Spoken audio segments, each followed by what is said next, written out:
வணக்கம். விருச்சிகம் லக்னத்துல பிறந்தவங்களுடைய குணநலன்கள் எப்படி இருக்கும், அந்த லக்னத்தினுடைய சிறப்புகள் என்னென்ன, அப்புறம் அவங்களுடைய வாழ்க்கை எப்படி இருக்கும்ன்றத இந்த வீடியோல பார்க்கலாம். இந்த விருச்சகம் ஒரு ஸ்திர வீடு. ஸ்திரம் அப்படின்னா நிலையான அப்படின்னு அர்த்தம். எந்த ஒரு விஷயத்தையும் நிலைத்து நிதானித்து ஸ்லோ அண்ட் ஸ்டெடியாக செயல்படக்கூடிய தன்மையை குறிப்பிடக்கூடியது. அதே போல இது ஒரு ஜல வீடு, நீர் தத்துவத்தின் கீழே வரக்கூடியது. அப்போ நிலையான நீர் அப்படின்னு நம்ம எடுத்துக்கிட்டோம்னா அது கிணறு, குளம், குட்டை, கம்மாய், ஊரணி, ஒரு டம்ளர்ல இருக்கக்கூடிய தேங்கி இருக்கக்கூடிய நீர் கூட விருச்சகத்தின் கீழே தான் வரும். இந்த 12 ராசிகள்ல 3 ராசிகள் கடகம், விருச்சகம், மீனம் இதை மட்டும்தான் நீர் தத்துவத்தின் கீழே கொண்டு வராங்க. இதுல கடகம் அப்படின்றது ஓடுகின்ற நீர், அதாவது ஆற்றை குறிக்கக்கூடியது. மீனம்ன்றது கடல், பெருங்கடல் இதெல்லாம் குறிக்கக்கூடியது. இந்த கடலும் ஆறும் நம்ம ஓரளவுக்கு தூரத்துல இருக்கும் பொழுதே அதோட இருப்பை நமக்கு தெரியப்படுத்திடும். அது அலை சத்தமா இருக்கலாம், இல்ல நீர் ஓடுற ஓசையா இருக்கலாம், நமக்கு கேட்டுரும்.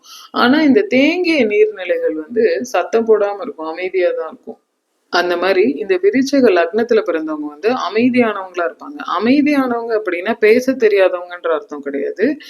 ஆனா அவங்க எதை பேசணும்னு நினைக்கிறாங்களோ, எவ்வளவு பேசணும்னு நினைக்கிறாங்களோ அவ்வளவுதான் பேசுவாங்க. எல்லார்கிட்டையும் ஓப்பன் அப் ஆகவே மாட்டாங்க. இந்த விருச்சகத்துல இருக்கிறவங்க சில பேர் இன்ட்ரோவர்ட்ஸா இருப்பாங்க, சில பேர் கலகலன்னு பேசக்கூடியவங்களா இருப்பாங்க தங்களோட சர்க்கிள்குள்ள. எப்படிப்பட்டவங்களா இருந்தாலும் இவங்களுக்குன்னு சீக்ரெட்ஸ்ன்றது இருந்தே தீரும்.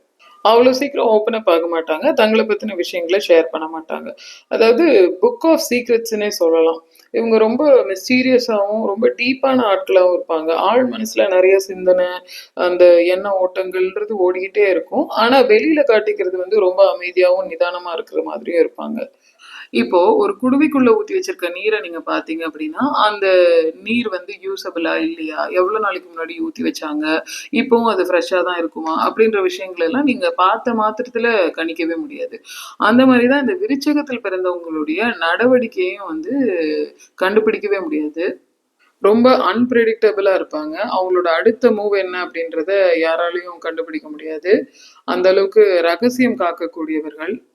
ஒரு உதாரணத்துக்கு சொல்லணும்னா, நான் ஒரு பைக் வாங்கலான்னு யோசிக்கிறேன் அப்படின்னு இந்த விருச்சிகத்துல பிறந்தவங்க சொல்றாங்கன்னா, அவங்க ஆல்ரெடி இதுக்கு பேமெண்ட் பண்ணிட்டு நம்பர் பிளேட்டுக்காக வெயிட் பண்ணிட்டு இருக்காங்கன்னு அர்த்தம். அதாவது பைக் அவங்க கைக்கு வரப்போறது உறுதி அப்படின்னு ஆயிடுச்சுன்னு அர்த்தம். அல்லது பைக்கை வாங்கிட்டு வீட்டுல நிறுத்திட்டு தான் சொல்லுவாங்களே, இங்க பாரு நான் பைக் வாங்கிட்டு வந்துட்டேன் அப்படின்னு சொல்லி.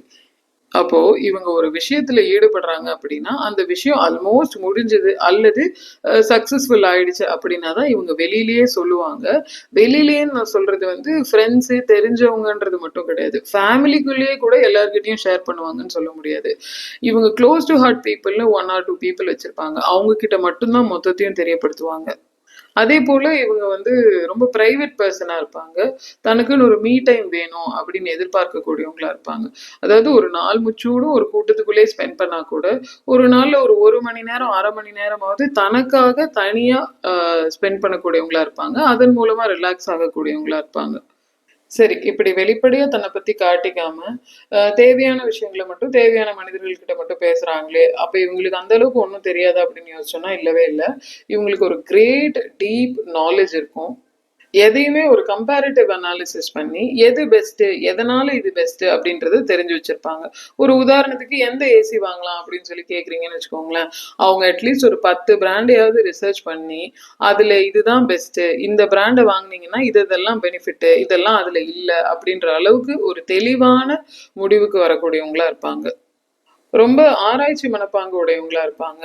ஆல்மோஸ்ட் எல்லாத்த பத்தியுமே தெரிஞ்சு வச்சிருப்பாங்க. ஒருவேளை அவங்களுக்கு தெரியாத விஷயங்களை பத்தி நம்ம சொல்றோம் அப்படின்னா கூட வயசு வித்தியாசம் பார்க்காம அதை கேட்டுக்கிட்டு தங்களோட டேட்டா பேஸ்ல அப்டேட் பண்ணி வச்சிருவாங்க.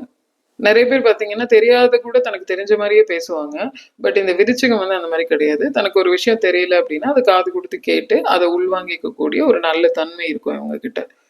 அதே போல தனக்கு இவ்வளவு தெரியுது அப்படின்னு சொல்லிட்டு தலைக்கெல்லாம் ஏத்திக்க மாட்டாங்க. யாராவது கேட்டா தங்களோட அறிவை ஷேர் பண்ணிப்பாங்க. அப்படியே ஷேர் பண்ணிட்டு கூட அமைதியா இருந்துப்பாங்களே தவிர தனக்கு இவ்வளவு தெரிஞ்சிருச்சு நம்ம அவங்களுக்கு சொல்லிட்டோம் அப்படின்னு சொல்லிட்டு பந்தா பண்றதோ சீன் போடுறதோ இதெல்லாம் பண்ண மாட்டாங்க. அடுத்ததா இவங்க மத்தவங்களுக்கு ஏதாவது ஒண்ணுன்னு வச்சுக்கோங்களேன், கண்டுக்க மாட்டாங்க. இது என் ப்ராப்ளம் இல்லை, நான் இன்டர்ஃபியர் ஆக மாட்டேன், அது அவன் பிரச்சனை அவன் தான் பாத்துக்கணும் அப்படின்ற மைண்ட் செட்ல இருந்துருவாங்க. அமைதியா இருந்துருவாங்க, ஒதுங்கி இருந்துருவாங்க. இதே தனக்கோ தன்னை சார்ந்தவங்களுக்கோ ஏதாவது ப்ராப்ளம்னு வச்சுக்கோங்களேன், அவ்வளோ கோவப்படக்கூடியவங்களா, உணர்ச்சி வசப்படக்கூடியவங்களா, கடுமையா பேசக்கூடியவங்களா இருப்பாங்க. அதாவது கூடவே உள்ளவங்களுக்கே ஆச்சரியமா இருக்கும், இவங்க இவ்வளோ ரியாக்ட் பண்ணுவாங்களா அப்படின்னு பார்க்கறதுக்கு. அப்பதான் நமக்கு தெரியும் எதுக்கு விருச்சகத்துக்கு தேளை சின்னமா குடுத்தாங்க அப்படின்ட்டு.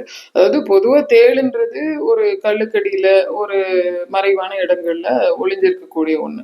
அதே தனக்கு தேவையான நேரத்துல வெளியில வந்து, அதுவும் ஆபத்து அப்படின்னா தன்னோட கொடுக்கால கொத்தக்கூடியது இல்லையா? அந்த மாரி தன்னையும் தன்னோட குடும்பத்தையும் புரொடெக்ட் பண்றதுக்காக எந்த எக்ஸ்ட்ரீம்க்கும் போகக்கூடியவங்க இந்த விருச்சிக லக்னத்துல பிறந்தவங்க. அதுக்காக மத்தவங்களுக்கு உதவியே பண்ண மாட்டாங்கன்றது கிடையாது. தன்னோட வரம்புக்கு உட்பட்டு உதவிகள் பண்ணுவாங்க. அதுவும் பார்த்தீங்கன்னா, எக்ஸ்ட்ரா மைல்ஸ் போயெல்லாம் பண்ண மாட்டாங்க. இப்போ அது பொருளுதவியா இருந்தாலும் சரி, இல்ல எந்த உதவியா இருந்தாலும் சரி, "ஏய் எனக்கு டைமே இல்ல. உனக்காக தான் நான் மெனக்கெட்டு வந்தேன்." அந்த மாரியெல்லாம் பண்ண மாட்டாங்க. டைம் இருந்தா வந்து பார்ப்பாங்க. எக்ஸ்ட்ரா காசு இருந்தா கொஞ்சம் குடுத்து உதவி பண்ணுவாங்க. அந்த மாரி தான் பண்ணுவாங்களே தவிர, தன்னோட வேலையெல்லாம் விட்டுட்டு இவங்க போய் செஞ்சுகிட்டு இருக்க மாட்டாங்க. இவங்களோட இந்த ப்ரொடெக்டிவ் நேச்சரே வந்து பார்த்தீங்கன்னா, ஃபியூச்சர பத்தின பயத்தையும், கவலையும் உண்டு பண்ணிக்கிட்டே இருக்கும் இவங்களுக்கு. இது காலபுருஷனுக்கு 8ஆம் இடமாவும் வருது இல்லைங்களா? அதனால இவங்களுக்கு எல்லாமே நல்லா போய்க்கிட்டு இருந்தா கூட, ஒருவேளை அப்படி ஆயிடுச்சுன்னா என்ன பண்றது? இல்ல இது வந்து ஸ்டாப் ஆயிடுச்சுன்னா என்ன பண்றது? அப்படின்ற ஒரு வீண் பயம் வந்து இருந்துகிட்டே இருக்கும். அதனாலயே இவங்க வந்து plan A, plan B, plan C, D எல்லாம் கூட வச்சிருப்பாங்க.